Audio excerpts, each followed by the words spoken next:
itu ijma kalau riba itu haram. Lah riba itu apa? Mengambil kadar lebih dari uang pokok. Tapi semua sistem keuangan dunia meskipun itu di negara Islam yang jenenge bank rumus dasarnya itu suku bunga. Lah makanya kayak sama tak ceritani. Hukumnya bank mulai NU lahir 26 sampai NU wis tuwek saiki 2000 pinten. Tiap muktamar mesti aja ana sing takok. Yo tetep dijawab khilaf. Senengane muni telu mulai dhisik yo telu. Suwe tambah papat. Biasane mainstream pertama riba mesti haram. Wis suwe nek riba mesti apa? Haram. Lah nek takok, lah bank itu termasuk riba apa ndak? Urung mesti haram. Pokoke munine riba itu haram. Kula critani nggih. Karena kiai-kiai yang meyakini riba haram itu betul. Kalau riba haram itu betul. Tapi kalau yang meyakini bank itu riba itu tidak mesti benar. Bank loh. Karena begini.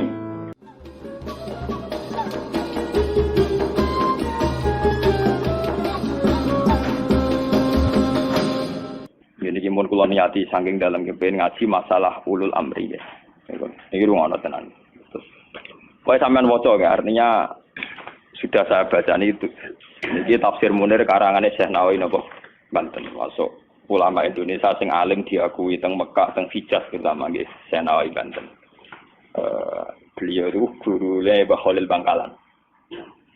Mbah Khalil Bangkalan di murid golongane Mbah Hasyim Asy'ari satrusin. Ya Mbah Hasyim terus dibutuh Gus Dur bareng. Malah iku sanad. Jadi termasuk ulama top tenggene Mekah riyen niku Syekh Nawawi Banten. Sing ngarang tafsir Munir. Ngaten kula terangaken. Hampir menjadi mainstream kalau kayak gubernur, kayak bupati, kayak lurah. Itu rata-rata legitimasinya secara syariat itu dianggap ulil apa? Amri ya. Dalam konteks NU mungkin itu PBNU, dalam konteks Muhammadiyah mungkin PP Muhammadiyah. Lah ana urusane ngaji ngene iki ulil amri aku ngongkon rugen luwih sederhana, luwih apa? Yang jelas melihat asbabun nuzul. Itu kental sekali bahwa sebetulnya masalah itu tidak keluar dari disiplin militer. Kalau balik malam. Melihat asbabun nuzul, awal mula ayat ini turun itu tentang disiplin apa? Militer. Karena dalam teori perang itu 1 detik, 2 detik pasukan internal itu konflik bisa kelibas semua. Sehingga dalam sistem perang atau sistem komando tidak ada ruang ijtihad, tidak ada ruang polemik, tidak ada ruang beda pendapat. Kalau dalam suasana normal, orang boleh beristihad bagaimana Indonesia yang terbaik, bagaimana umat Islam terbaik. Ada yang bermadzhab harus pribumisasi Islam misalnya. Ono sing berpendapat kudu jelas al-farqu bainal haqqi apa? Hak mana batil. Problem ini mana ini. Ayat ini secara nuzul itu jelas-jelas tentang konteks perang. Kita tahu dalam teori militerisme, dalam teori militer, teori perang tidak ada ruang diskusi, tidak ada ruang dialek, juga tidak ada ruang ijtihad. Semua harus tunduk pada perintah komandan. Sehingga orang sekali Ammar bin Yasir, orang sekali Abu Bakar bin Siddiq. Ketika Nabi suatu saat mimpin, Khalid, kamu komandan. Itu sahabat yang kaliber kayak Abu Bakar sekalipun, itu tidak berani bantah. Meskipun atas nama kesalehan Khalid bin Walid itu tidak apa-apa dibanding sinten Abu Bakar. Tapi karena ini sistem perang, di mana keputusan harus final dan harus cepat, kalau tidak ya terbunuh, itu harus tunduk. Jadi tidak bisa ada ruang istihad lagi, karena ini sudah di medan apa? Perang, harus seragam. Ya sama, teori militer mulai zaman dulu sampai sekarang sama, harus seragam, satu komandan, satu instruksi. Nah, kalau demikian halnya, maka fantasi-fantasi kita, nih, sering dengarnya kita, ulul amri itu lurah, bupati, gubernur. Itu salah besar kalau melihat asbabun nuzul ini. Dan itu yang pertama, kaul yang diyakini Syekh Nawawi sinten Banten. Makanya di sini beliau bilang, apa itu? Awal-awalnya itu qala Sa'id bin Jubair nazara hadil ayat fi haqqi Abdullah bin Hadza Fa'zahmi terus fana zalat hadil ayat fakhina idzin fal murad bihim umara'us saraya. Tapi lucunya pendapat ini tidak populer di Indonesia. Paham ya? Tidak apa? Padahal ning kene tabire sorry fal murad bihim umara'us saraya. Yang harus kita tundui tidak boleh ijtihad lagi adalah umara'us saraya, komandan perang. Karena harus satu instruksi, satu garis. Sekarang kita coba latihan istihad. Kalau kita latihan istihad dalam kondisi normal, tentu guru dengan murid saja bisa beda. Nggak boleh kita langsung tunduk sama guru dalam hal kondisi normal, dalam hal istihad. Orang tahu semua kalau Imam Malik itu gurunya Imam Syafi'i, tapi Imam Syafi'i punya mazhab sendiri yang tidak sepersis mazhabnya sinten Malik. Orang tahu semua Hambali itu muridnya Syafi'i, tapi Imam Ahmad punya mazhab yang tidak sepersis mazhabnya Syafi'i. Bahkan dalam Islam jelas-jelas ada aturan main manis dafa asoba falahu ajron wa in akhta falahu ajrun wahid. Orang yang istihad kok benar dia punya 2 pahala, kalau salah hanya 1 pahala. Karena pasti kita dengan guru kita dengan orang tua kita dengan panutan kita pasti ada kias ma'al farik. Kita masih bisa pembeda. Padahal sahnya kias ma'al jamek. Mesti kita ini dengan guru kita ma'al farik. Misalnya Mustafa bin Irwaqo tak ngiyai kok Gus Bae mulang kitab sing ape ngaji ku sapa. Paham? Misalnya kowe niru di tamu kok badhe nyati Pandeglang. Kowe ramah ra payu di tamu, meneh sampe kuwereng. Malah ora payu. Paham ya? Padahal itu guru kita. Paham ya? Banyak. Kenapa kita harus beda dengan guru? Bukan karena melawan, konteksnya beda. Misalnya istiqomahnya kiai tentu mulang santri. Kita tidak punya santri, itu ini tonggo. Paham ya? Iku tonggo sing kita kalah sejarahnya. Tahu diutang, tahu buroy. Bareng ngono kita modal dadi kiai mantan buroy wong ra salat. Bingung to lek ndak wae. Paham ya? Bagaimana mungkin kondisi sosial kita yang begini, apa kiai PD kok kiai-kiai sing sana turune napa? Iya. Paham ya? Akhirnya kita tetap diam-diam punya format sendiri. Nah, makanya bagaimana mungkin ulul amri itu ditafsiri kalau harus seragam di luar konteks militer tentu salah besar. Malah Imam Nawawi itu memiliki dawuh bahwa ayat ini sebetulnya turun dalam konteks apa? Militer. Gini ku umaraus saroya. Tapi tragisnya pendapat ini tidak populer di Indonesia. Mulai tiap lurah, bupati sampai SBY, tiap kiai yang mimpin ormas itu mengklaim kalau beliau-beliau itu adalah apa? Ulil amri. Dan kita harus taat, harus tunduk. Paham ya? Itu kalau menurut pendapat di sini ya, niku awal yang dipilih ya. Artinya Imam Nawawi menceritakan 3 pendapat, tapi yang diprioritaskan di pertama. Biasanya tradisinya ulama, kalau yang dihikayahkan pertama itu yang diyakini, paham ya? Dia misalnya punya 3 hikayah pendapat, ya kok yang diletakkan di pertama berarti yang paling apa? Diyakini. Itu biasanya tradisinya ulama kultural. Paham ya? Terus pendapat kedua, qala ba'duhum ta'atullah wa rasulihi wajibatun qat'an. Sudah jelas ya kalau taat Allah Rasul pasti wajib. Sekarang kalaupun ulul amri itu adalah penguasa atau ulama atau guru atau orang tua, itu dalam keputusan Islam yang ijma. Ini perlu dicatat. Dalam keputusan ijma, Islam yang sampai napa? Ijma. Bukan dalam keputusan Islam yang masih dikhilafkan. Dan tidak banyak masalah Islam yang ijma. Perlu dicatat. Tidak banyak masalah Islam yang diijma. Misalnya sholat zuhur, paling yang diijma ulama itu hanya bentuknya yang 4 rakaat. Variasi sendakepe mbok. Paham nggih? Ndak kok si tangan mbok ning isole udel apa ning igo sing jare ilang mergo dicolong Adam keluwen igo dikane sinten? Awak mindol ilahi harus ditutupi nak sendake mbok hadis kondi iku yo pirang-pirang. Paham nggih? Oh, nek salate wong Pakistan ngeten kenceng. Wong Nabi nate dawuh nang salat sedekap itu seneni. Maksudnya tanganan beno kaya biasane. Dadi ngeten. Pak, wong ana hadis nek cara riyen guru kula nate cerita. Nak salate wong Turki apike jajasan dasinan. Kejare Nabi, kowe nak salat kudu ala ahsani hayatikum, pada baju terbaik kalian. Sarung identik mbek wong nganggur. Paham ya? Berarti kena salat sarungan berarti sowan pangeran dengan pakaian pengangguran. Paham ya? Mergo sarung yo go kemulan, go nyolong pelem. Go tambah dadu. Makanya orang Turki itu meyakini sholat yang baik itu pakai baju kehormatan. Yaiku sing go sowan presiden gubernur. Delok teng Mesir, tenggene Turki wong sholat mesti dadinan celananan. Paham ya? Karena Nabi hanya pakai aturan umum ala ahsani napa? Hayatikum. Sehingga pernah ada ulama hadis besar di Al-Azhar itu khutbah dia dasinan tidak pakai peci. Ditanya itu tidak pakaian mainstream yang di Mesir, ulama Mesir. Dia bilang ini ahsani hayatikum, ini keadaan terbaik saya. Paham? Jadi kalau pakai ukuran itu tentu kita sholat pakai sarung identik dengan pakaian istirahat. Kemulan. Menan awang kota yang biasa celananan nganggo sarung bedak ning jeding, bedak ning kamar napa? Mandi. Tentu itu pelecehan. Nganggo teori ini. Dan itu banyak ulama yang anti, betul banyak. Kalau sampean di Turki, di Pakistan, di daerah-daerah yang meyakini itu pakaian pengangguran, itu kriminal betul. Karena siarnya begitu, nggih, tradisi siarnya begitu. Tapi kalau di Indonesia, untuk daerah tertentu juga ada semua Indonesia, sarung itu identik dengan pakaiannya santri. Ya sudah kita sarungan ala santri. Tapi coba kalau di Malaysia, kayak Mahathir Muhammad, dia pakai celana, sarungnya disampingkan. Dan itu ala ahsani apa? Hayatikum. Tapi di Indonesia sama tak gitu, ketoprak tapi. Nah ini contoh.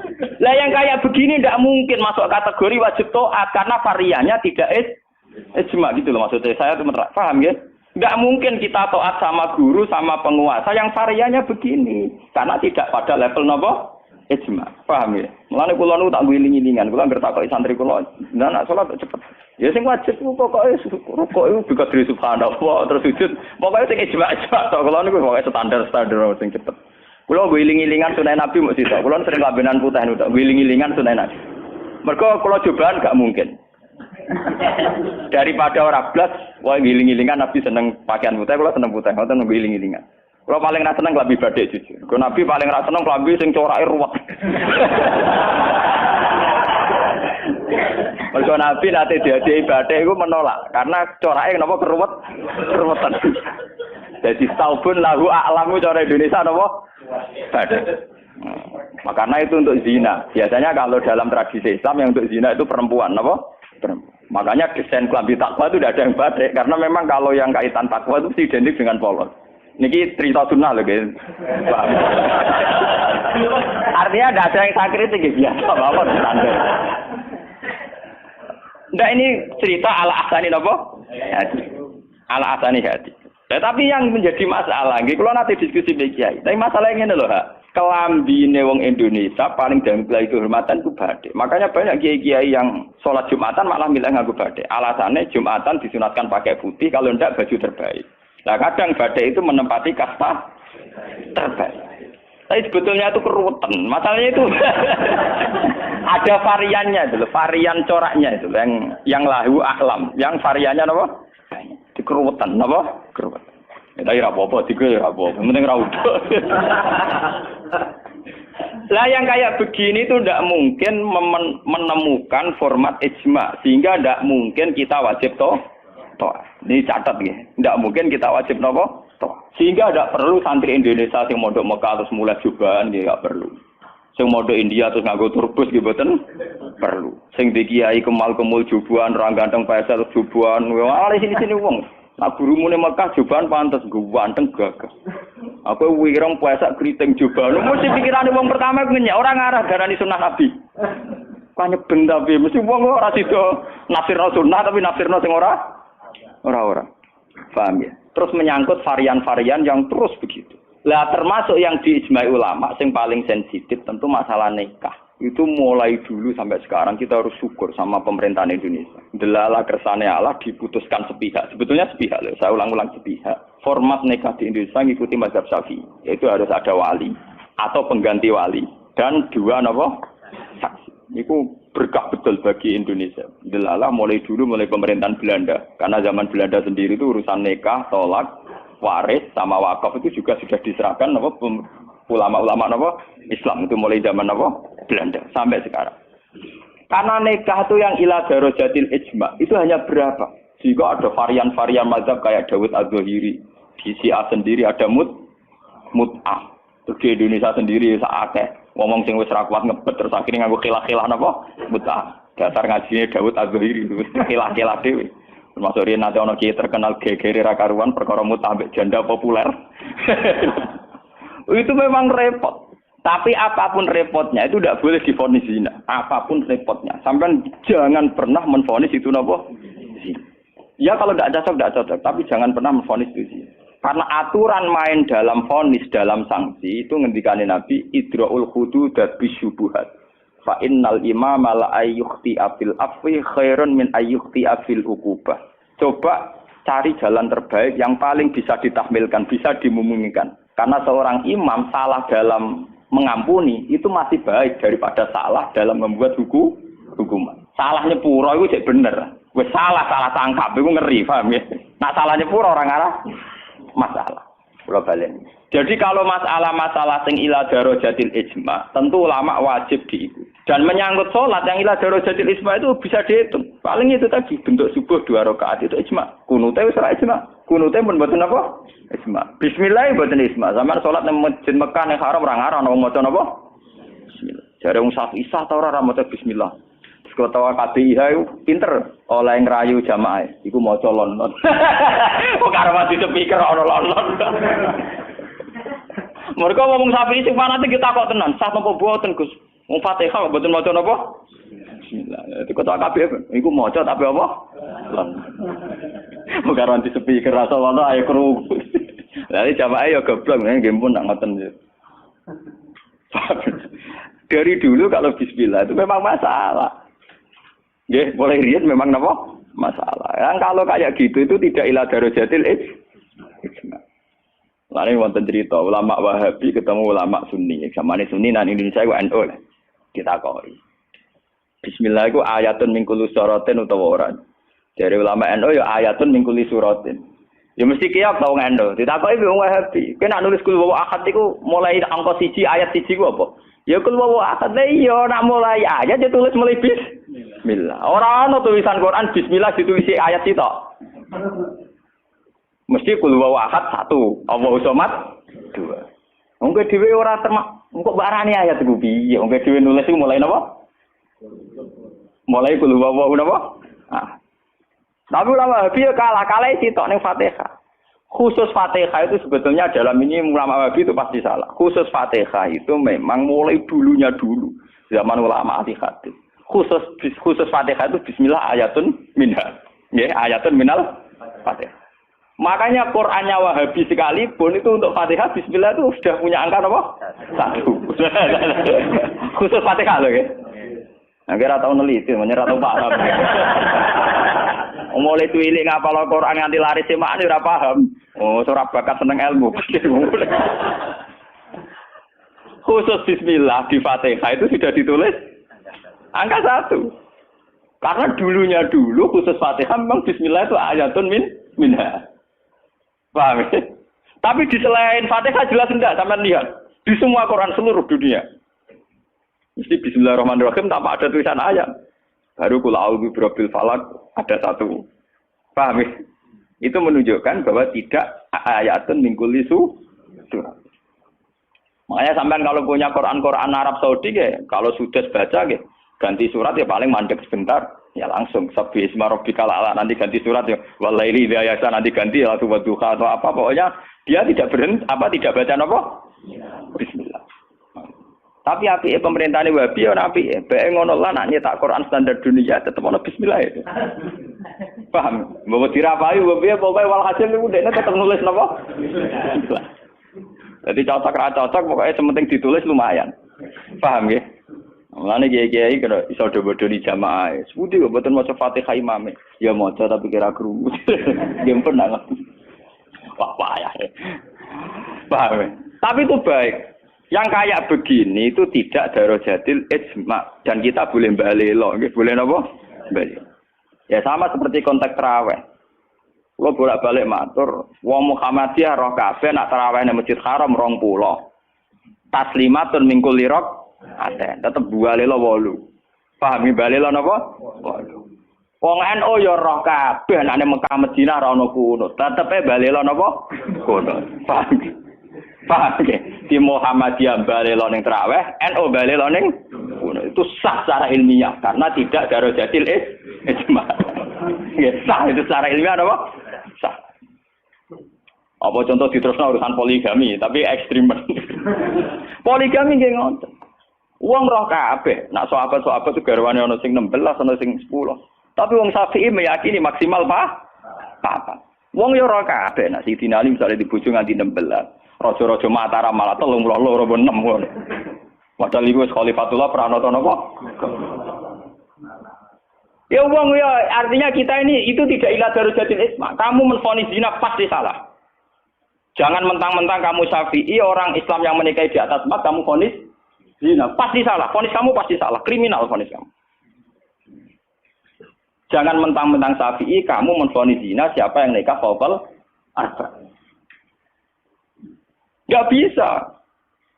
Karena itu memang keputusan maksimal 4 itu tidak. Sing ijma paling sak ndure siji mesti masalah geger kuwi ijma iku.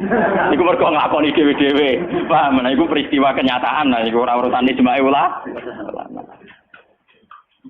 Mulane anggere ana kiai sing ahli sosial kados kula takok, iku hukume poligami piye? Poligami ora piye. Lah kok derawan iku ya mari repot. Nah iku mesti kemari repot. Halal sing mari napa? Repot. Jadi masalah-masalah yang tidak iradarajatil isma itu tidak usah punya vonis hukum. Jangan katakan orang yang nikah fauqal arba hukumnya itu juga menyangkut Jumatan. Jangan katakan kalau sebelum 40 orang terus tidak wajib Jumatan, tetap wajib. Khas mensyaratkan 40 itu khas mazhab nopo? Syafi'i. Tidak bisa.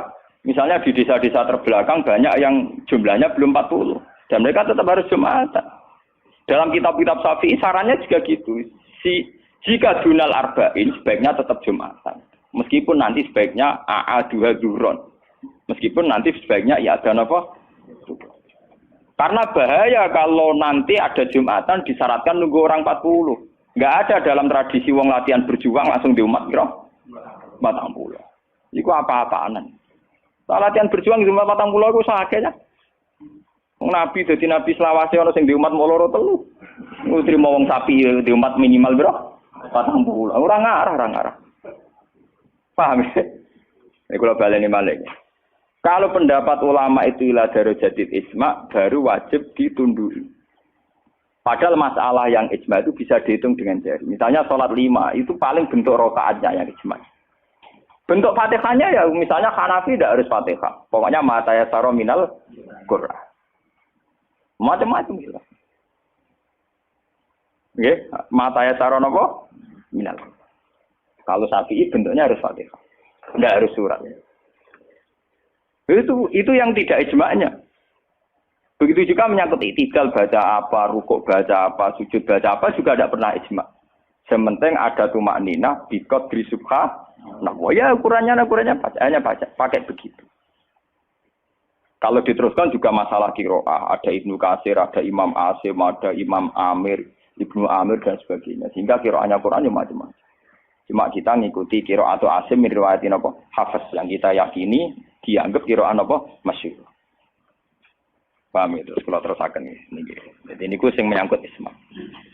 Lah niki sing radi ekstrem Imam Nawawi ngendikan wa amma ta'atul umara wa salatin fal aksar annaha takunu muharramatan.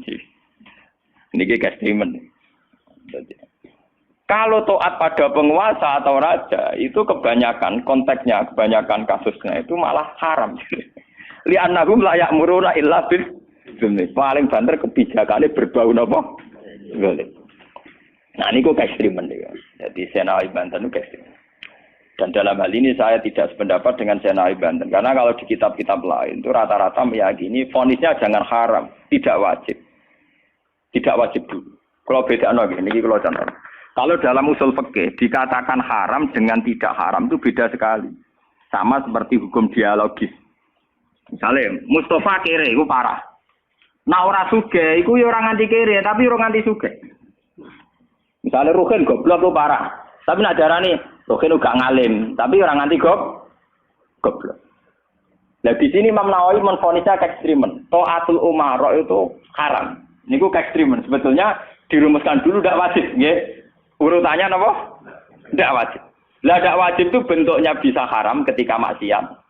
Tapi ya kadang-kadang naik ke wajib. Kalau itu menjadi maslahatul ra'iyah.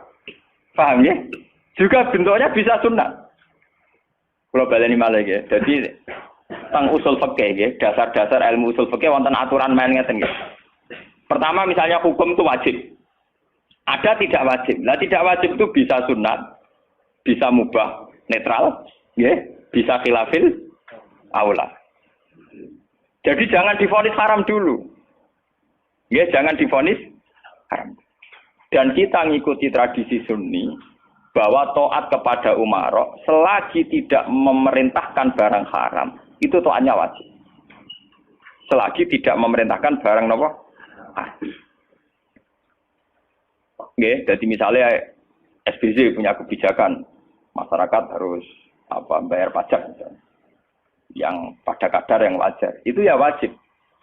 Tapi kalau memerintahkan haram maka menjadi apa? Haram. Artinya apa? Hukum taat kepada umara itu tidak ada hukumnya. Yang penting tidak wajib dulu.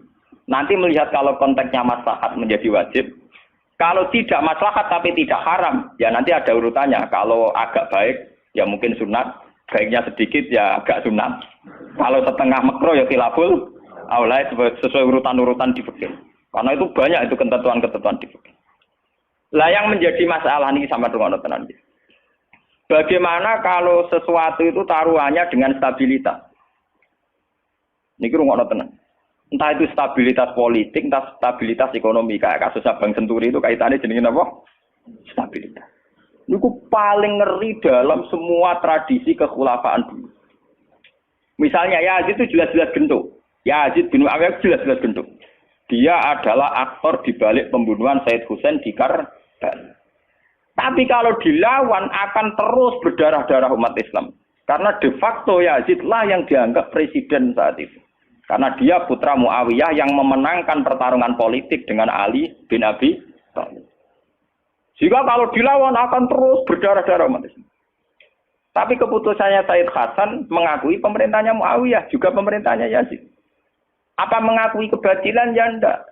Hasan hanya ingin bilang bahwa stabilitas umat berdarah-darah harus dihindari. Perang berkepanjangan juga harus dihindari. Sehingga ketika era Said Hasan disebut Amil Istima. Itu paling susah. Dan itu mulai dulu sampai sekarang masalah. Begitu juga stabilitas ekonomi.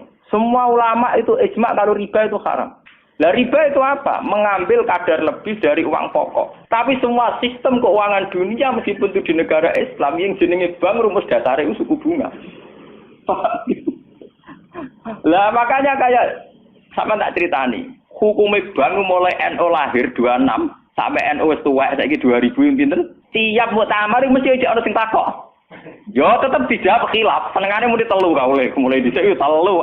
Suwe tambah papat. Biasane mainstream pertama riba mesti haram. Wis suwe nak riba mesti apa? Haram. Tapi nak takok, "Lah bank itu termasuk riba apa ndak?" Orang mesti haram. Pokoke munine riba itu haram. Kalau ceritani nggih. Karena kiai-kiai yang meyakini riba haram itu betul. Kalau riba haram itu betul. Tapi kalau yang meyakini bank itu riba itu tidak mesti benar. Bank loh. Karena begini, dulu ekstrim-ekstrimnya kiai tenggene Indonesia termasuk Kiai Rehan Kudus. Termasuk guru-guru saya ekstrim. Ini kemauan sempat fatwa khusus bank negara itu boleh. Masih bilang gitu. Lihat di keputusan-keputusan ROG itu. Yang masih punya ruang boleh bank apa? Bank negara. Alasannya dalam sistem moneter modern tidak bisa menghindari yang namanya bank. Meskipun rumus bank tentu suku bunga atau melibatkan bunga. Tapi yang boleh itu kadarnya kayak apa? Tentu ad-daruratul muqaddaratun biqadriha. Ada aturan sesuatu yang nggak bisa dihindari. Misalnya kasus deflasi atau mengalami pengurangan nilai tukar. Misalnya begini. Tidak mungkin kan orang yang punya uang tahun 82 juta. Yang saat itu adol sapi gede. Orang nabung di bank 2 juta tahun 80. Tentu 2 juta itu jual sapi besar. Regane rong. Kan nggak mungkin 2010 sing sapi disepakati rego 8 juta. Tetap dibayar rong. Paham ya? Masa yang kayak itu termasuk riba? Toh tidak keluar dari Rasul Mal. Rasul Mal dulu 2 juta kan aslinya sapi itu. Bagaimana mungkin kamu katakan itu keluar Rasul Mal? Rasul Mal sapi regane 2 juta tahun 80. Saiki sapi tahun 2010 mesti regane misalnya 10. Paham ya? Lah nek 8 juta mbok anggap riba. Lho Rasul Mal kok sapi? Sapi nek saiki regane 10 juta. Lha iku sing dadi masalah ulama. Makanya dulu ketika rektor Al-Azhar sing jenenge Muhammad Saltut, kenapa Saltut itu populer di dunia akademik? Mergo dekne tahu kontroversi mengatakan jika riba itu ada juz'un yasirun yang menutup angka penyusutan uang, maka itu belum sampai kategori napa? Cuma sing dadi masalah di Jawa yang kita alami. Krus yang diakui syariat kan hanya krus pakai emas. Sementara krus wong desa pakai sapi, mergo ora duwe emas. Misalnya begini, ini pengalaman saya nggih. Kulo nu sering nangani konflik tangga-tangga masalah ngoten. Misale adike mantu, cara kuno rak diutangi kakake. Mbah Gus pokoke riyen kula utangi pedet. Pas niku payu 400.000. Tahun 80. Saiki tukarane wis ra rukun tahun 2010 kiyaine wis aku. Mbah Gus pokoke riyen kula utangi sapi pedet. Lah iya dhisik mau 400.000 saiki tak tor 400.000 dari sing utang oleh dolim. Anak saya kita pitik telu.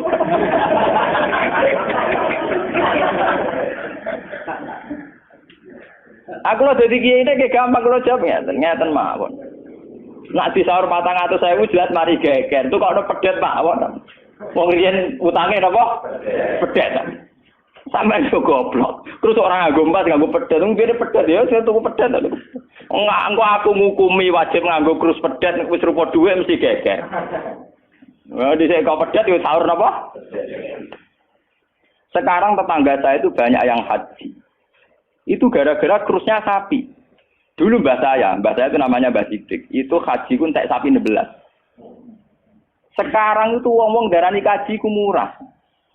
Dulu keluarga saya haji kula menangi dek cilik, keluarga kula haji mau bayar 7 juta. Menangi malih haji 14 juta. Pas bapak kula haji 2003 niku 23 napa juta.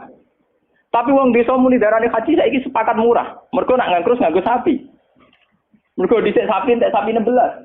Saiki 30 juta lah entek sapi 4. Dadi wong desa nak darani haji saiki luwih murah timbang dhisik. Artinya apa? Rupiah yang melonjak itu tidak ada pengaruhnya dalam kursi wong desa. Mergo dhisik 7 juta entek sapi 6, saiki 30 juta entek sapi 4. Bagaimana Anda bisa menvonis riba dalam konteks-konteks serwet ini ekonomi ini? Paham ya? Mesti wong ora paham nak wong fikih ngukumi riba iku sak perampangan. Ya mau mikir maksudnya ora paham. Paham ya? Kulo ki nate dibantah mbek iki. Lah nak ngoten nak jenenge riba. Sama nak diutang aku malah saya kira iso nyaur, mesti riba. Wong diutang, Pak. Wong diutang, saiki iso nyaur mesti kudu riba. Ana riba ora iso nyaur. Lah contone piye, Gus? Lah misale sampean diutang aku 10 tik. Saiki golek duit 10 kangen mesti mbok sahur 100 rupiah riba lho kok mending. Iya toh, misalnya orang dulu punya pecahan 10 rupiah. Diutang 10 rupiah. Saiki ruhe nyaure piye? Golek pecahan terkecil saiki 100 rupiah. Nyusui ra iso lho. Wong pecahane 80 ya ora ono. Apa riba itu misalnya? Paham ya? Kalau riba itu persis nilai intrinsik, nilai nominal uang, tentu masalah. Tentu apa? Berarti uang diutang 10 sen atau 10 rupiah kudu disaur 10. Golek ini ning ndi? Paham ya? Nah ora susah barang riba lu disuwi dhuwit 100 rupiah, golek 10 rupiah 80 nggih. Piye carane? Mulane dadi ulama gelem mikir. Paham? Lah yang kayak begini ini masalahnya itu repot. Kalau sudah menyangkut stabilitas, entah itu politik, entah ekonomi, pasti itu repot. Ini kasus-kasus ini, kasus Bank Senturi, kasus masalah intelijen itu kalau pertimbangannya stabilitas politik ada intelijen, stabilitas ekonomi ada permainan bank, kudu ono LPS, buah ono KKS, gambuh ono bulat. Podo untuk stabilitas kiai yang ono antar kiai rapati ngalim kudu dilindungi, kudu ono ya kiai. Ya kan semua itu demi stabilitas. Saya aku ditakoki wong, cara jenengan Ki Mustofa nis pundi sak jawab ya wong apik. Tapi kok nate ngeten-ngeten ya wong tahu salah tapi tetep wong apik. Iku demi stabilitas. Kalau mau tidak percaya pada kiai tinggi juga repot agama iki, paham? Paham? Orang mau bangko yang kalau enggak ada motif percaya ono ras. Podo kalau dukungan masyarakat ke kiai rendah kita ya repot ngurus agama gini apa? Nang takoki kiai sapa iki cara jenengan budi apik ya mending. Tapi kok ngene-ngene Gus ya tetep apik timbang kowe ya bener. Aku lah sering disewani tiang-tiang ngono kiai terkenal apa di tokoh-tokoh desa nggo terkenal apa ngono jenenge fitnah ya macam-macam mbok fitnah mbok tenan apa napa alam. Ngono kiai kok kelakuane ngene terus ya ben apik to. Sing diarani kiai kok apa? Kiai ku wong sing mimpin salat. Angger pancen salat itu pas kiai, lah di luar iku kowe ra ngekno ora apa-apa. Sesuai kiai ini kadang-kadang soal aku. Walah Gus kula difitnah ngeten. Ku yo goblok. Kiai kok di luar urusan salat. Nek penting ku anggere salat ke rukuk makmum rukuk kabeh. Pas ke sujud kabeh ku jenenge kowe pas nyai. Paham nggih? Di luar iku 50-50. Wong aku sing ngalime perasaanku ngono kok kowe kok repot. Aku ora wis kiai ngalim, perasaanku dadi kiai pendak mulang amne. Ora mulang wis rapati napa? Iya. Lho hak kontak kok itu wong nganti sakniki biasa teng pasar lugu teng parkiran iki lugu teng isor iki biasa. Iki tiang-tiang lugune sepeda motor dhuwur kadang ya wonten sing ngamuk. Wis ono Gus Ba, aku bilang, aku nyayu pendak mulang. Kenapa ngene iki ora pas sing apa? Cuma tetep wong saleh, menurut omong ya. Aku tetep wong saleh. Lalu kula ulama paling ora tau tersinggung.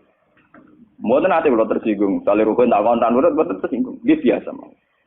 Ya ora nurut itu artinya jadi akal. Jadi pertimbangan.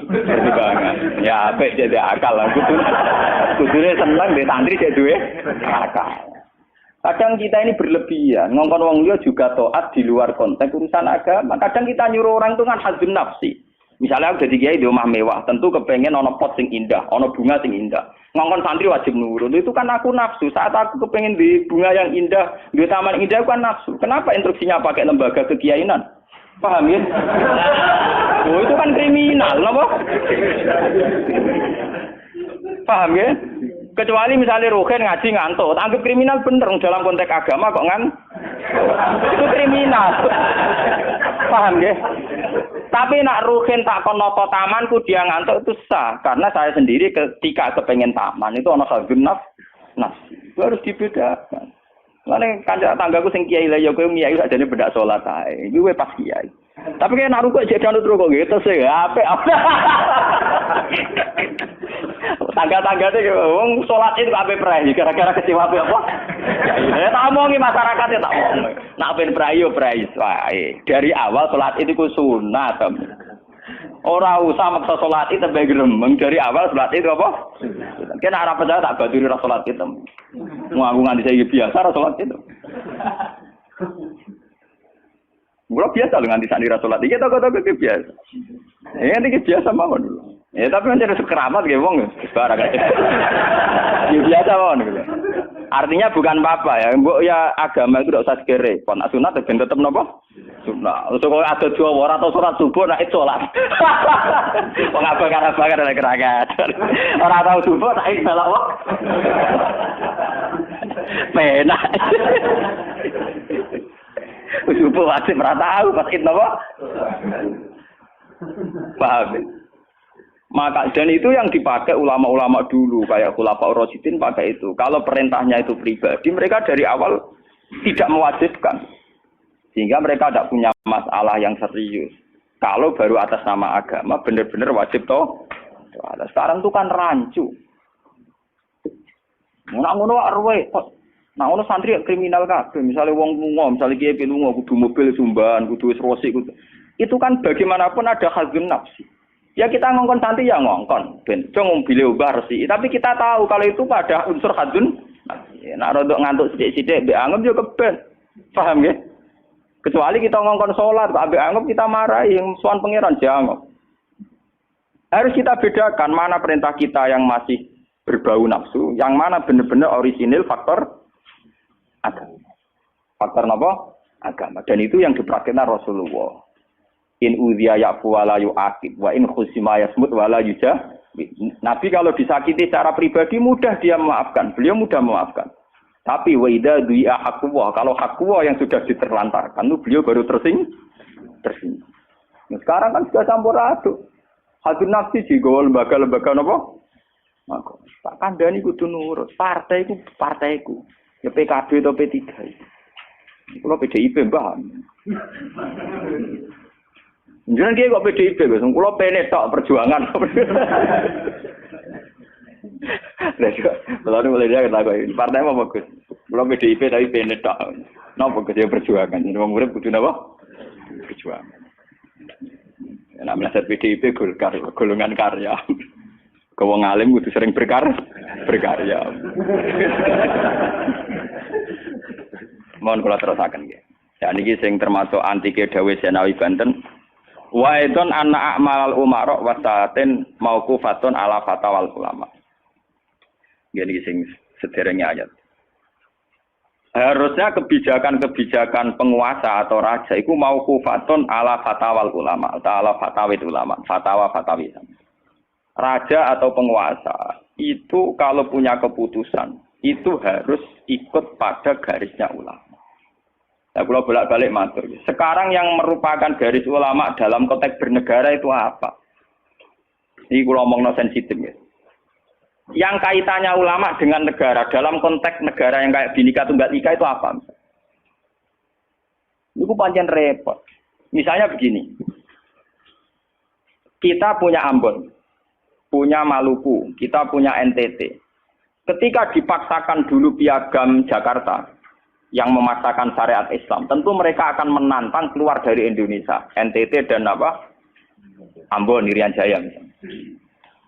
Yang kayak begitu itu tidak fatwanya ulama, itu sudah masalah bernegara. Mari kalau nanti tanggal kiai cara jenengan sebut ikus. Misalnya Indonesia memaksakan penerapan syariat Islam. Syariat Islam yang mana? Kalau syariat Islam formal mungkin kita akan mengatakan sebaiknya diterapkan syariat Islam. Tapi termasuk syariat Islam adalah menjaga peluang dakwah. Ini catat. Dan saya siap ketemu Allah dengan pendapat ini. Bukan berarti saya terus pluralisme atau pakai teori-teori modern. Enggak. Saya pakai teori ulama. Saya tidak pakai teori modern. Catat ini, saya tidak pakai teori modern, pakai teorinya ulama. Termasuk syariat adalah menjaga peluang dakwah.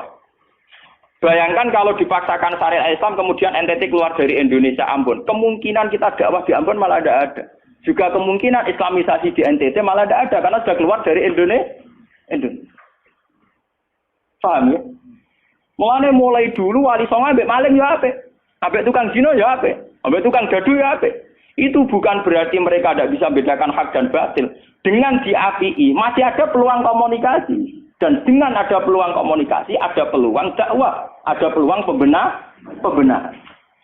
Sama. Dengan utuhnya NKRI NTT bagian dari Indonesia, iso Kiai Rapai kok rugen buak rono NTT. Ben dadi ya. Lho kanca kula nek pondok dhisik ra kanggo ini ran jaya kiai provinsi lah. Wingi sowan kula ngajak pangdam kula. Ya Allah Gus kula munggo ning sarang kiai RT ora payu ning kono kiai provinsi.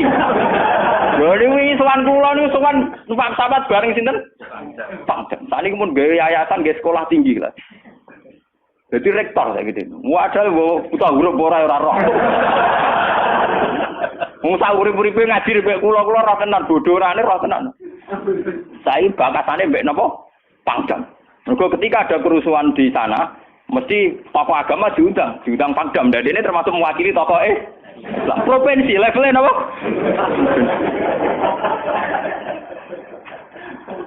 Artinya logika sehat kita, kalau kita memaksakan syariat Islam formal malah NTT lepas, itu kan berarti tidak ada kesempatan dakwah. Toh dengan tidak lepas, toh kita bukan berarti tidak ingin dakwah, kan tetap ingin apa? Mane bojo ngecewakno lae aja pegat. Nak ra mbok pegat ana kesempatan dandani, nek kena wong ra iso.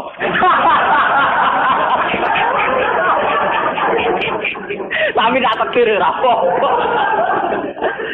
Ya sama. Semua sejarah Wali Songo itu sama orang nakal kan ndak apa-apa. Sampeyan delok biografi Ki Khudori Tegalrejo, dhisik terkenal yo kancanan bajingan. Bajingane tunduk mergo sungkan ramahe. Teng Rembang ana jenenge Ki Sahid, wonge ganteng Ki Toreko. Niku wonten bajingan tobat mergo kula nu sungkan mbek Sahid. Mboten nate duka mbek kula, ger ketemu kula pengen senyum. Niku sungkan senyume nganti tobat. Artinya apa? Saat kita ekstrim atas nama hak dan batil malah lari. Toh teori itu ya diakui Quran walaupun tafazzan ghalidul qalbi lan faddu min hauli. Toh teori itu juga tidak jauh-jauh dari aturan Islam. Meskipun kita juga punya teori yang lain karena ini tidak selamanya berjalan lancar. Kadang gue kancanan nakal ya belok nakal tenan.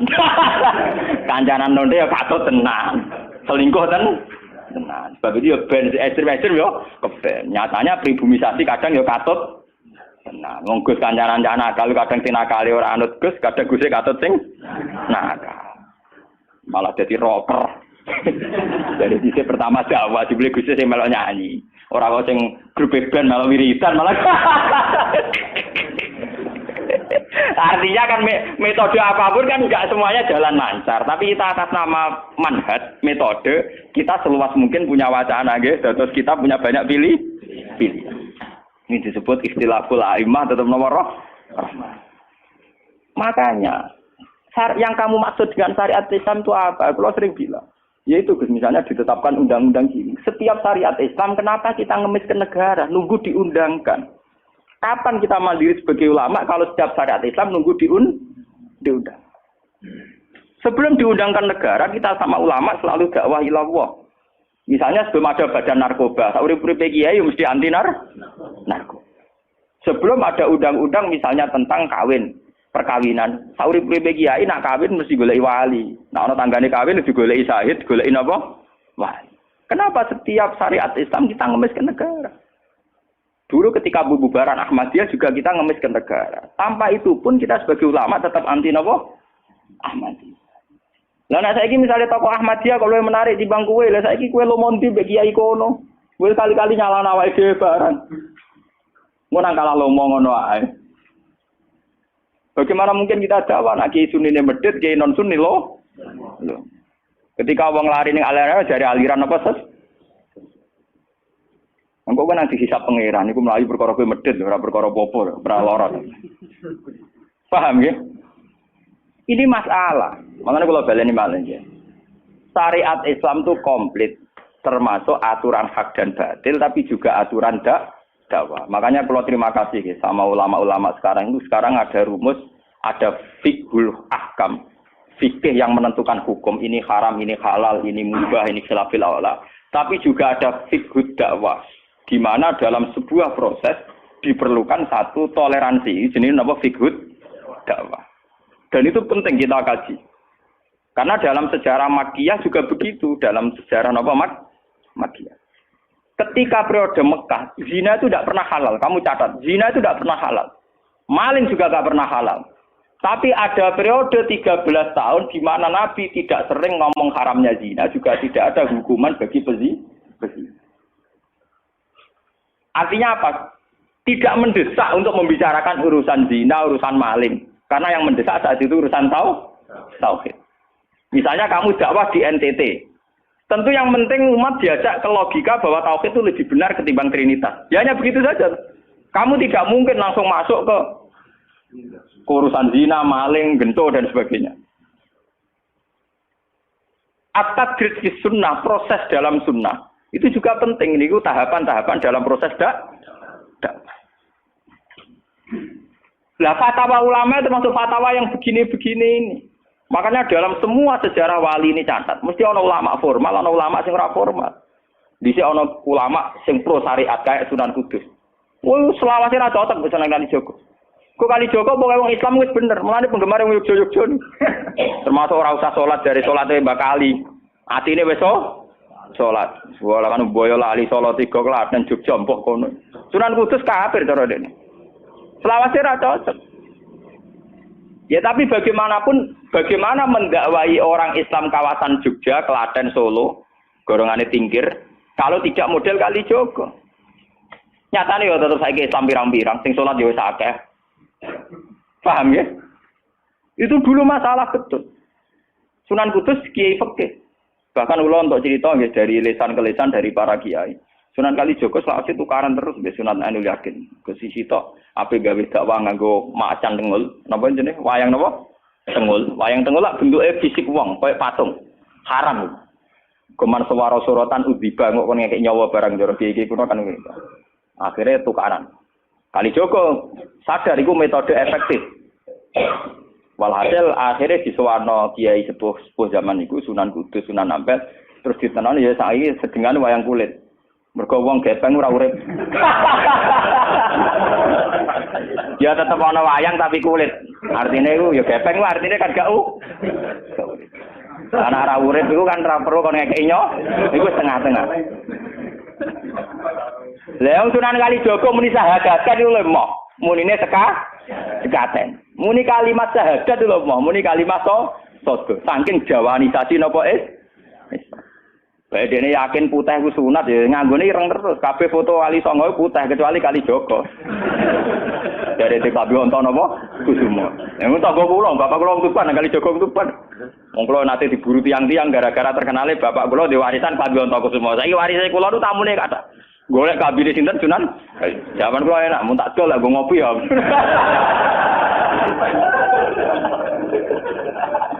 Mau kok barang apik tiba didol kok ngopi. Sing duwe aku terserah kula.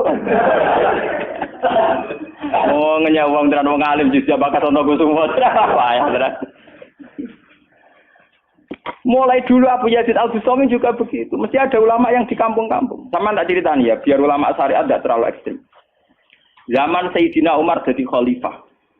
Khalifah resmi yang ditunjuk para sahabat. Dan saat itu belum banyak konflik.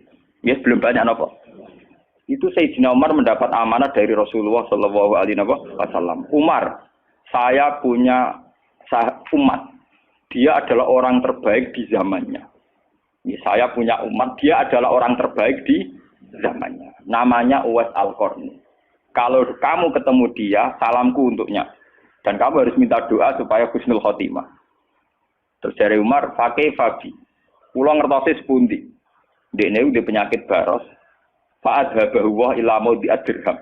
Walhasil ning gone Katifil Aisar ada bekas penyakit baros tinggal sak napa? Sak koin nggih, cara sakniki napa? Sak koin. Ini kula cerita. Dia punya ibu sendiri hidup di kampung Angon Wedhus. Walhasil Umar tiap ana tamu ya diblodori. Paham ya, hampir sing raine mirip-mirip ngono. Nah ora kutil kan maksudnya iku. Ora mau diatur. Mboten niku kula cerita, ben sampean ngerti. Walhasil akhirnya suatu saat itu rombongan Uwais Al-Qarni dari Qurun Al-Qarni. Niku sowan Sayyidina Umar. Ketika ketemu sesuai sifat itu, Sayyidina Umar nangis gitu. Uwais Al-Qarni mboten purun. Walhasil akhirnya yang memerintahkan ini Rasulullah. Uwais Al-Qarni purun nangis mesti itu. Lalu sing antik apa? Sayyidina Umar tanya, "Ya Uwais, saya ingin waktu supaya kamu mau ketemu saya." "Enggak ya Umar, ini harus pertemuan terakhir. Ini harus pertemuan apa? Terakhir." Walhasil semenjak itu tidak ketemu lagi sama Umar. Artinya apa? Dan itu saya yakin, sama tidak usah anut kula, keduren anut makom kula. Dan resiko sama harus dirawani. Artinya begini, ketika orang dengan izzatil Islam, ini catat betul.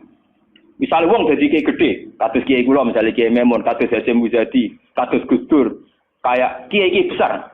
Jangan-jangan nikmatnya jadi kiai besar oleh umat loh, oleh umat tidak oleh mereka ya, jangan salah paham. Oleh umat ditafsirkan wajar dong mereka senang jadi kiai, dia mobil mewah, dia duit akeh, pengaruhnya gede.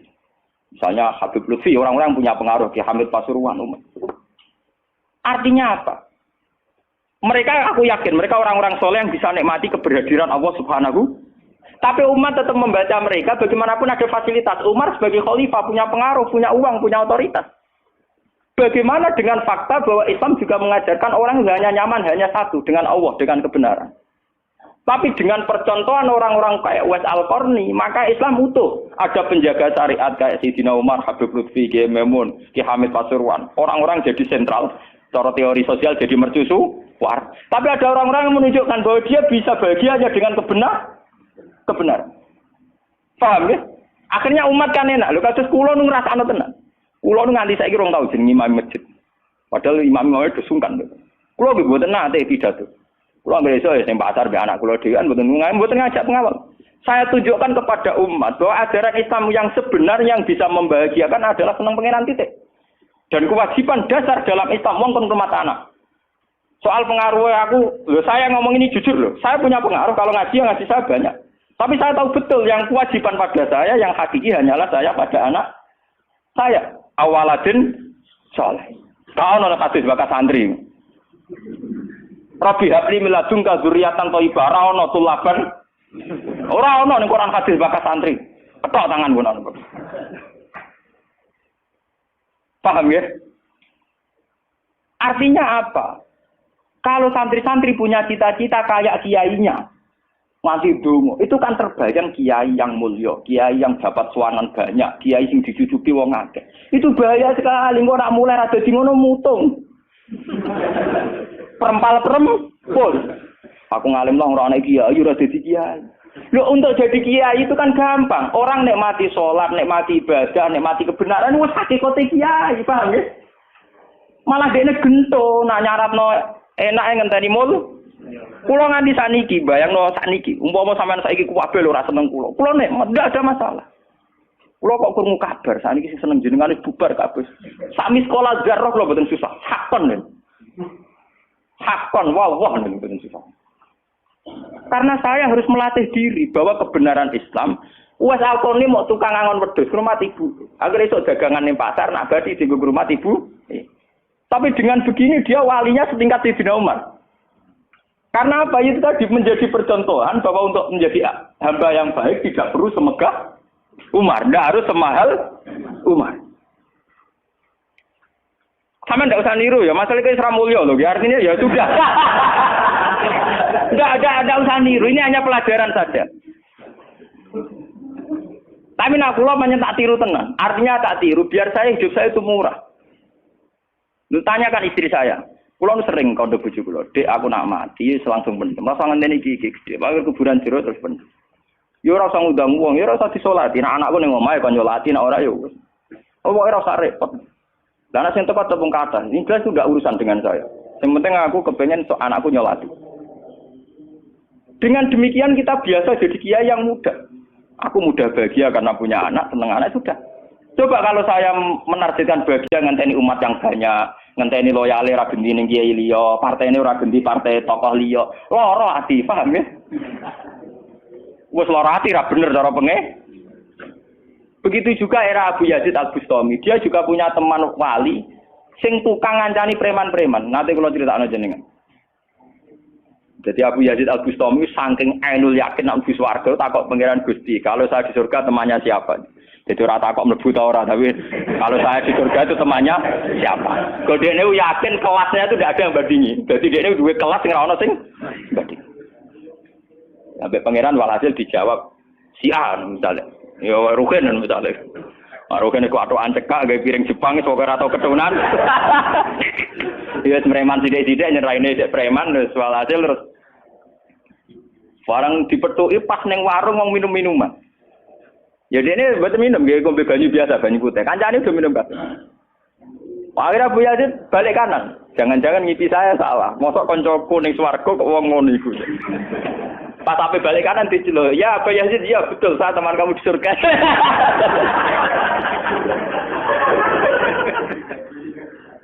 Akhirnya tak kok Abu Yazid. Saya iku wali kelas atas kok kelakuan ngono. Kula ngancani wong minum-minum niku dalam proses dakwah mereka. Aku separuh wis tak tobat. Sing separuh tugasnya jenengan mriyang. Abu Yazid mriyang wali resmi kon nobatno wong mereka. Jadi gampangane umat Gus Mek tekan mimpin Hasyim Muzadi. Paham ya? Abu Yazid terus ngetokno wali ini. Iya. Umatem kon delok ra iku. Nak ora tobat ojo udang Abu Yazid habis. Gelalang. Hei umatku, itu seorang wali Abu Yazid. Lihatlah wajahnya. Langsung tobat kabeh. Ngene alamate kiai nek tau nobatno wong. Ana kiai kok ora tau nobatno wong, ora ana wong sing tobat krana wajahe ta suarane ora pati kiai. Paham nggih? Ora pati napa? Iya. Tugase kiai nobatno wong ora ana sing tobat malah pelayon. Iku ora pati napa? Iya. Contoh lagi bahwa orang soleh itu tidak harus berkecimpung mimpin itu cerita terbesar adalah Nabi Musa dan Nabi Khidir. Nabi Musa itu dengan segala reputasi, revolusi ngalahkan Fir'aun, menyelamatkan Bani Israel dari cengkeraman Fir'aun. Tapi ketika Nabi Musa merasa orang terbaik, saat dia khutbah ditanya siapa orang terbaik, ya Musa saya. Sama Allah diingatkan sama Nabi Khidir. Itu hanya orang sendiri di tengah laut. Artinya apa? Untuk orang menjadi soleh harus punya pengaruh kan. Nabi Khidir dewean. Tapi saiki wong kejangkitan penyakit. Kiai sukses wis mempengaruhi akeh, jamaah akeh, nak wiridan akeh, istighosahan. Lan kula nu tak latih tenan. Kula nggo gak ditegir ngalim mboten purun, mulang ngeten-ngeten. Saking nak sing mulang ra kula ketok malah keliru. Kaya misale sing Jadi itu saja masalah itu. Ya misale sing motor rujuk era karu-karuan. Tapi saya tetap menjaga energi ala Uwais Al-Qarni hingga detik ini saya jaga. Biar saya mudah ikhlas. Islam itu gampang. Dengan kita tidak mentargetkan pengaruh, maka mudah syukur. Kulo ngrasakno tenan.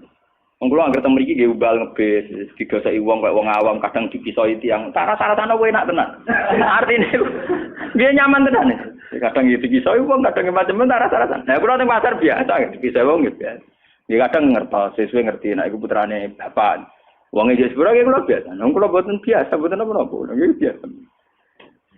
Wong kula nate saran termasuk kiai. Wong nate ngebis mau dipukuli tiyang mergo ngrasa luwih kiai dibanding. Wong anak kula teng pondok saran ngalim ngeten-ngeten. Padahal kula gurune batin. Wah, paten. Wah.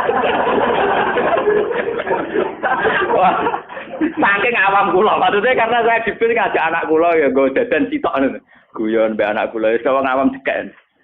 Situ bukan apa, bukan saya apa, untuk menjaga energi. Bahwa khazanah Islam itu ada tokoh formal kayak Sayyidina Umar, Nabi Musa, kayak Kiai Maimun, Habib Lutfi, ya siapa?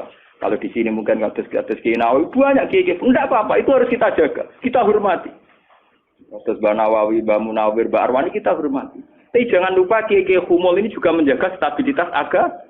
Dan itu di Wali Songo dicontohkan anane Sunan Muryo. Sunan Muryo itu satu-satunya sunan yang mau kumpul wong, milih kuburan di dhuwur gunung angel ra karuan. Artinya kita ini harus kaya sekali dengan khazanah-khazanah perilakunya para orang-orang Tapi kenapa kamu milih soleh-soleh sing duwe akeh? Jangan-jangan kowe wis kriminal, paham? Wong aku sing alim ora milih soleh sing ngono kok kowe ora ngalim kok milih soleh sing duwe akeh pengaruhe. Lan kula nu sakniki nu sumeneng ten. Urip kula wis final. Kula nganggep urip kula pun final. Mana dari bojo kula kok tidak kula mati. Kula menganggap urip kula final. Artinya saya itu sudah nganggap Islam itu final. Umpama aku Islam itu kelebihannya kan gitu. Umpama dhewean ya nyaman, kumpul wong ya nyaman, tengah-tengah ya napa? Nyaman. Mulane dari hikam ketika mendidik Humul. Bagaimana saya butuh orang saat saya lahir juga sendiri. Engko aku ketemu pangeran dihisab ya sendiri. Engko ning jero kuburan ya Aku tanggung jawab ning arep pangeran sendiri. Engko aku dipendem sendiri. Aku pas lahir sendiri, aku pas mati ya rohku dicabut ya sendiri. Engko aku butuh wong lha apa? Tapi sekarang manusia semenjak ada teori ilmu sosial itu kulino didikte betapa pentingnya pengaruh relasi jaringan. Wah, teori bulat kok mbok not. Paham ya? Pembulatan teori ngono apa? Lha sakniki Rembang kados ngene rame-ramene badhe pilkada. Wah, akhir kiai disowani kandidat-kandidat. Lah niku kandidat kula niki entuk bocoran. Paling sumpek kena absuan jenengan. Wes kabeh kandidat takok ora kasil. Padahal cara kula disowani nggih buron, tapi kita tahu kula luwih nikmat tak dolaran ambek anak kula. Kita kandhani asisten. Ya ora apa-apa rene, tapi aku ora janji ketemu. Pokoke pas dolaran mbek anak tak dhisikno anak. Muga cara Quran niku bupati mbek anak iku dibakati hubungane wong tuwa mbek napa? Mbok kowe bupati dolan apa tau dolan mbek anak menang anakku. Aneh lho Gus. Ora aneh pancen ngono cara Quran dibakas wae anak. Ning Quran dibakas kewajibane wong tuwa mbek napa? Anak la tudara walidatum biwaladiha wala mauludul lahu biwaladi. Engko nek mati zaman tabnu Adam ing kota amaluhu. Engko termasuk ya awaladin salihin. Nabi-nabi susahe Rabbi habli min ladunka dzurriatan thayyibah. Ora iku ilmu-ilmu kiai-kiai anyar sing nuruti nafsu, ana pentinge relasi, jaringan macam-macam. Ya memang penting, habli minan nas itu penting, tapi sepenting-pentingnya itu masih penting sing fardhu ain, rupane malah kadang ngamuk anak. Aku ning jowo dihormati kuwi anakku malah ora hormat aku. Lah manjen nyai ning jowo mek anake ora tau nyai kok. Paham ya? Ambek tamu ramah anak disentak. Dolen. Paham ya napa doh? Dolen. Mesti wae anake ora pati taat. Wong anake sering disentak demi wong li. Wis kali-kali wong liya disentak demi anake. Bareng anak era hormat jero aku ning dihormati malah anakku dhewe ra salah iki. Lho kula nganti sakniki sore anak kula tak jak piye nganti sakniki. Bukan apa-apa kula kepengin niru tradisi wong saleh-saleh dhisik. Nabi Musa, sinten Uwais Al-Qarni mendapat kehormatan gitu perkara ngrumat ibu. Kanjeng Nabi sering cerita ana wali sing nak sowan wong ditolak iku dadi wali mau perkara ngrumat anake jare kanjeng. Mane ngendikane Kanjeng Nabi ana wong kerja ning pasar adol kayu kok mulai nggo nafkahi anake bojone iku hakon ala Allah untuk mencintai dia. Dan ternyata kewaliane Uwais Al-Qarni sing model humul, model tertutup setingkat kewaliane Sayyidina Umar. Nabi Khidir sing tanpa pengaruh muamen wiridan ning pinggir laut dianggap setara mbek Nabi Musa sing tahu revolusi, tahu prestasi ngusir Firaun, nenggelamno nyatane derajate dipadakno Nabi. Artinya begini loh, jangan-jangan kita mengidolakan ulama besar itu bukan karena keulamaannya, alimnya enggak, tapi karena kebesaran. Buktinya saat kita mulai orang jadi kiai mutung. Padahal untuk jadi kiai itu gampang. Kowe nek salat subuh, ora selingkuh, ora domino, ora togel iku ya kiai. Sing darani kiai sapa? Sing darani wali. Ala inna auliya Allahi la khaufun alaihim wa lahum yahzanun. Ya mu alladzina amanu wa kanu yattaqun. Ora ana tarife wali kiai. Alladzina lahum tulab sing duwe santri. Alladzina lahum talabah sing duwe murid ora. Lan kula sedurunge nyai ning sampean wis kiai. Mulai sakniki anggere sampean wis salat subuh ya 2 rakaat. Zuhur ya 4 rakaat. Pokoke sing wis kaya ijma' ulama, sampean kudu yakin nek wis kiai.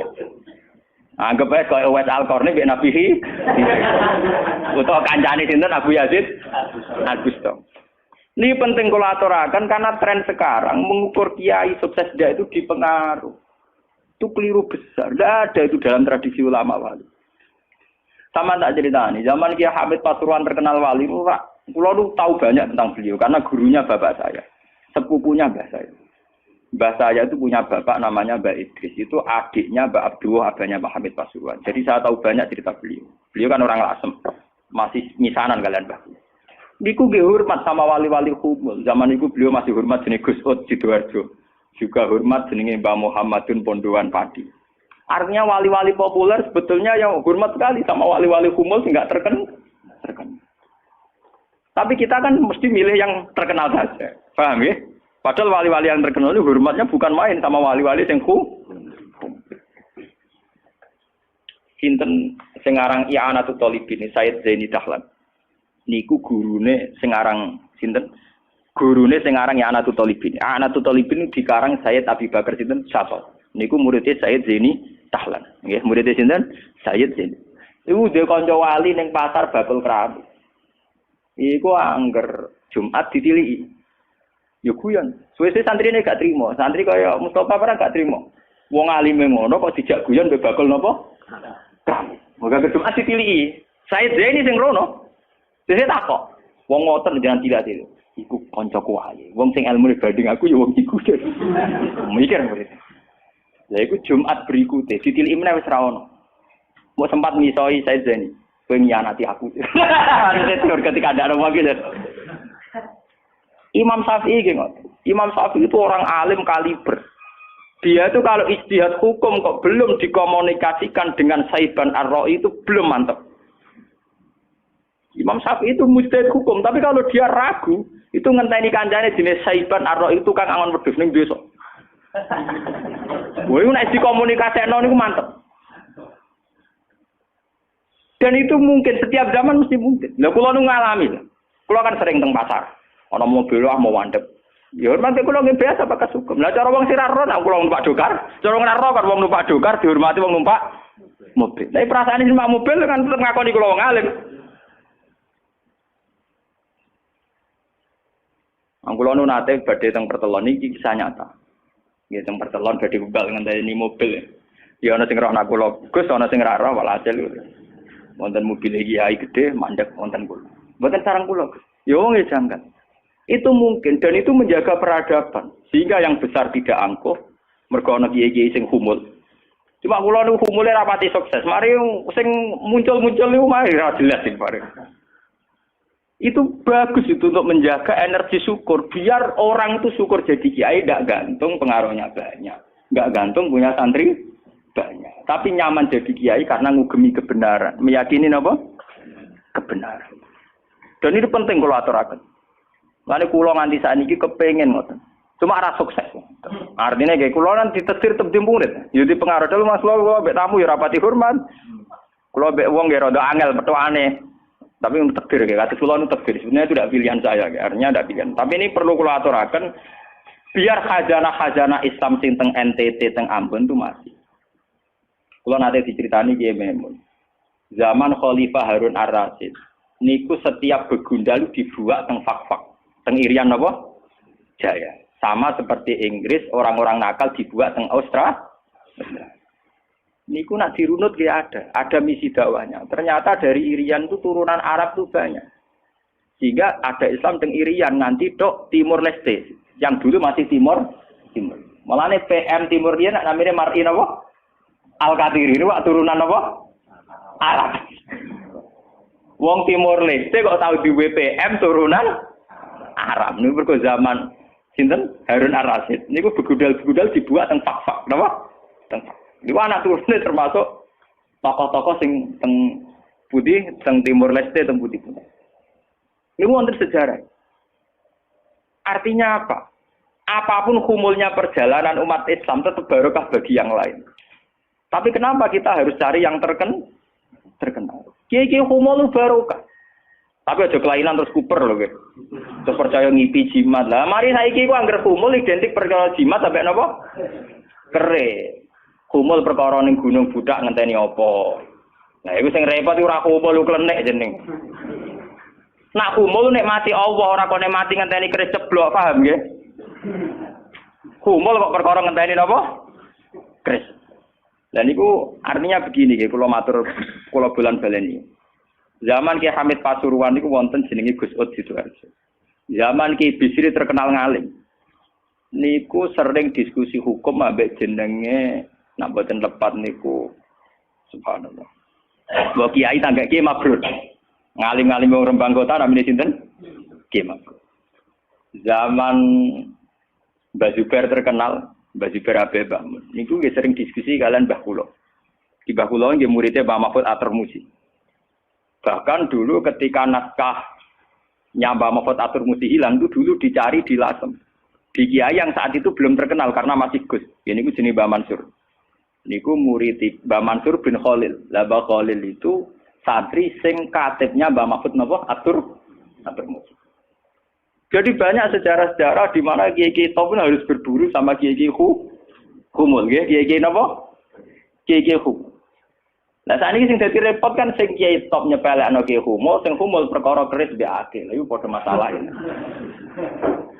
Padahal andekan seperti cerita-cerita dulu Imam Syafi'i cari Saiban Ar-Ra'i, Sayyidina Umar cari Uwais Al-Qarni. Itu akan stabil Islam. Artinya stabil begini loh ya. Orang merasa Islam itu nyaman bukan karena derajat-derajat duniawi. Selama ini kita akan begitu. Wajar kiai ayem. Umatnya di mobil, di duit. Artinya umat itu belum bisa menafsirkan nak kiai ayem karena tingkat kecintaannya pada kebenaran. Itu maksud gue. Paham ya? Tapi dengan ada kiai yang tidak terkenal, dirapati di duit, kok tetap nyaman. Berarti kan bukti tingkat kenyamanannya dia faktor kebenaran. Dan dua kubu ini harus ada terus, paham ya? Untuk menjaga kestabilan Islam. Dan dalam semua sejarah itu ada. Kulo punya datanya. Lu Abu Hanifah terkenal lu nembil gara-gara murid-muridnya. Abu Hanifah terkenal rumah kamu koyo Imam Syafi'i boten. Dekne iku tukang kain ning pasar. Ku bedino ya dol kain. Adene wong alim. Angger wong rono jebule ra tuku kain, perkara takok hukum. Angger wong debat ra perkara nyang-nyangan, bantah-bantahan ambek sing takok. Terus saya terkenal wong alim diadol kae. Akhirnya populer. Dadi dekne terkenal keulamaan iku kok toko kain. Akhirnya diabadekno saiki asline bakal kain ngoten mawon. Ya ana ulama terkenal liwat jalur toko napa? Sesuk tokone bangkrut mergo wong rono takok hukum. Niku sinten? Abu Hanifah. Saniki mboten rapati ngalim ngetokno kiyaine. Aku lho bertahun-tahun di kanca sing ora kula ngalim nggih kathah. Sane yo getun mergo anak kula wong alim. Lah kaya kula wis repot kadung ngonangan repot. Muga-muga kaya roken humul. Mun kula terusaken nggih. Dadi wau nggih dadi fatwa ulama yang tidak ijma itu tidak harus diikuti. Wal ulama fil haqiqah umar fa ulul amri. Nggih saya kira demikian. Assalamualaikum warahmatullahi wabarakatuh.